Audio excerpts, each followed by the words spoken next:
ایک عورت نے ہمسایوں کے گھر سے نمک مانگا تو وہ بیٹا دیکھ رہا تھا. بیٹے نے کہا کہ ماں جی کل ہی تو میں نمک لے کر آیا تھا, نمک تو ہمارے کچن میں بھی موجود پڑا ہے, تو آپ نے ہمسایہ سے کیوں مانگا, کیا ضرورت تھی آپ کو ان سے مانگنے کی.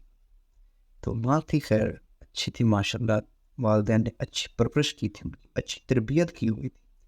تو یہ بھی آج کل ہے نا کہ بہت کم لوگ ملتے ہیں جن کی اچھی تربیت کی جاتی ہے, اچھی پرورش کی جاتی ہے. تو ماشاء اللہ اس کی اچھی پرورش کی تھی, اچھی تربیت تھی. اس نے کہا دیکھ بیٹا, ہمارے جب سائے ہیں نا بیچارے غریب ہیں, ان کے مالی حالات کچھ کمزور ہیں, وہ مطلب اتنا ان کے پاس پیسہ یا اتنا کام یا اتنا کچھ نہیں ہے کہ وہ مطلب اپنے مرضی سے اپنی ضروریات گھر کی چیزیں ساری مکمل کر سکیں. تو اس لیے وہ ان کو جب ضرورت پڑتی ہے نا تو وہ ہمارے گھر آتے ہیں اور کچھ نہ کچھ کبھی نہ کبھی لے کر جاتے ہیں, مطلب دوسرے دن تیسرے دن کچھ نہ کچھ لے کر چلے جاتے ہیں, کیونکہ ان کے پاس نہیں ہے نا, وہ چیزیں مہیا نہیں ہیں, غریب آدمی ہیں بیچارے. تو جب ان کو ضرورت پڑتی ہے نا تو وہ ہمارے گھر میں سے آ کر لے جاتے ہیں. تو میں چاہتی ہوں کہ ان کو یہ احساس نہ ہو کہ ہر بار ہم ہی ان کے گھر چیزیں لینے جاتے ہیں, تو وہ شرم محسوس نہ کریں.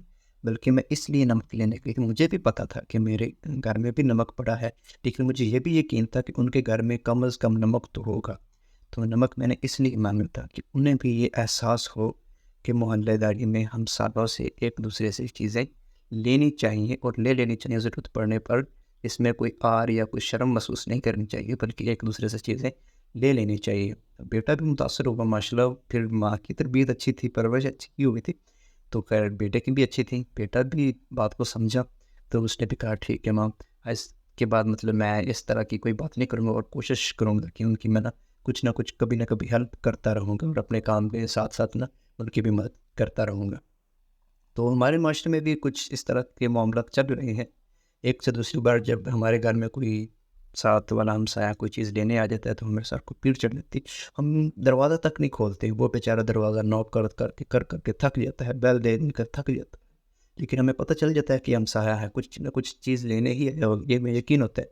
اور ہم کیا نواب بن جاتے ہیں, میاں بن جاتے ہیں, بادشاہ بن جاتے ہیں. جناب بستر سے اٹھنا بڑا مغل ہو جاتا ہے کہ ہم کیسے بستر سے اٹھیں, اور سر کو درد ہونے لگ جاتا ہے کہ آپ یہ کیسے پانی جیسے سر میں آ. تو دیکھیں یار, اللہ تعالیٰ نے آپ کو دیا ہے نا, ممکن ہے وہ آپ سے لے کر ہمسائے کو دے دے. وہ تو قادر ہے ہر ایک چیز پہ, وہ سب کچھ کر سکتا ہے, قادر ہے ہر ایک چیز پہ. لیکن دیکھیں یار, اس نے آپ کو دیا ہے, اور اپنی مخلوق کو کسی کے گھر جا کر مانگنا, کسی عزت والے سے پوچھیں, پھر وہ آپ کو بتائے گا کہ یار کتنا یہ آسان ہے. بہت مشکل ہے, بہت مشکل ترین مرحلہ ہے. اپنی نفس عزت سب بیکار چلی جاتی ہے جب ہم کسی کے گھر کو چیز لینے جاتے ہیں. شوق سے کوئی بھی نہیں آتا, ہر بیچارہ کسی نہ کسی مجبوری کی وجہ سے آتا ہے.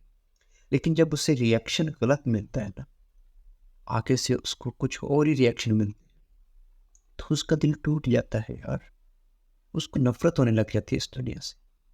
کئی لوگ, ہزاروں ایسے لوگ ہیں جو جناب خودکشیاں کر گئے اسی وجہ سے, بھوک کی وجہ سے, پیاس کی وجہ سے. پیاس مطلب پیاس پانی بننی, پیاس یہ جو ہم نے دولت کو بنایا ہوا ہے, اس کی پیاس. مطلب کام کرتے ہیں تو مزدوری ان کو پوری نہیں دی جاتی, ان کے حق تو ایسے کھائے جاتے ہیں, ایسے کھائے جاتے ہیں کہ میں کیا مثال دوں آپ کو. سب سے کہا جاتا ہے, سب کو کہا جاتا ہے کہ یہ حرام چیز نہیں کھانی. ہاں نہیں کھانی بھی نہیں چاہیے, الحمدللہ ہم مسلمان ہیں, ہم حرام چیز نہیں کھاتے. لیکن جو غریب کا حق ہوتا ہے سب کھا لیتے ہیں, ٹکارے مارتے ہیں. یہ جو حاجی صاحب بڑے میاں چودھری صاحب, بعد میں پتہ چلتا ہے کہ چودھری صاحب نے اس غریب کی 2 کلے زمین بھی ہڑپ کی ہوئی ہے.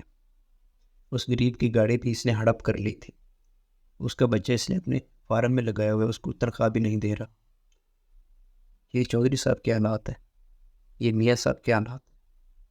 غریبوں کے ساتھ اتنا ظلم, یار غریب ہونا کچھ ظلم ہے, یہ جرم ہے. یہ کوئی غریب ہونا کوئی جرم ہے تو مجھے بتاؤ, اتنا ظلم غریب کے ساتھ, اتنا ظلم کیوں؟ اللہ تعالیٰ آپ کو بھی تو غریب کر سکتا ہے نا یار. اگر آپ نے اس کو دیا ہے, آپ اس کو دیں گے نا, کسی غریب کو اس کو دیا ہے آپ نے, تو وہ کتنا خوش ہوئے گا یار، اس کے چہرے پہ کتنی مسکراہٹ ہوگی، اور آپ کی محبت بڑھے گی اس کے دل میں، آپ کی عزت کرے گا، قدر کرے گا کہ یار یہ میرے خیر خواہ ہے۔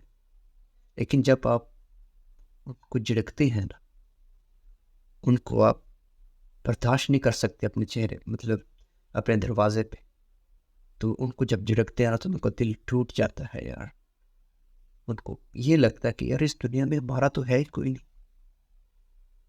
لیکن پلیز گزارش آپ لوگوں سے کہ یار ہمسایوں کا، خصوصاً ہمسایوں کا خیال رکھا جائے یار۔ ایک ٹائم ایسا بھی آتا ہے، بے شک کتنے بڑے بڑے دولت مند جو ہوتے ہیں نا، وہ بھی محتاج ہو جاتے ہیں، محتاج ہو جاتے ہیں، گلیوں میں رلتے پھرتے نظر آتے ہیں کبھی کبھی، ایسا بھی ہوتا ہے۔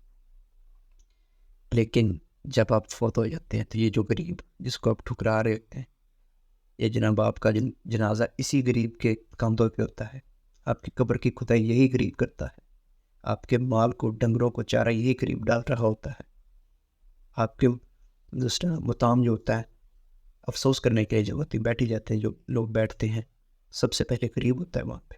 امیر لوگ تو گاڑیوں پہ ڈائریکٹ قبرستان پہنچ جاتے ہیں، ڈائریکٹ جناز گاہ پہ پہنچ جاتے ہیں، لیکن اپنے گھر، آپ کے گھر کے جانوروں کی دیکھ بھال، آپ کے گھر کی دیکھ بھال یہ غریب ہی کرتا ہے، آپ کے کھانے کا بندوبست سب غریب کرتا ہے۔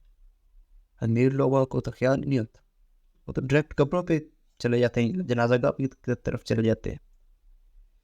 تو پلیز غریبوں کا خیال رکھا جائے، کسی کو احساس نہ ہو کہ یار میں غریب ہوں، ہر ایک کو یہی لگے کہ یار یہ بھی میرا خیر ہے، یہ بھی میرا خیر ہے، یہ بھی میرا خیر ہے، کسی کو یہ احساس نہ ہو کہ میں غریب ہوں۔ نہیں، ایسا نہیں کریں یار، غریبوں کے ساتھ ہمدردی کریں۔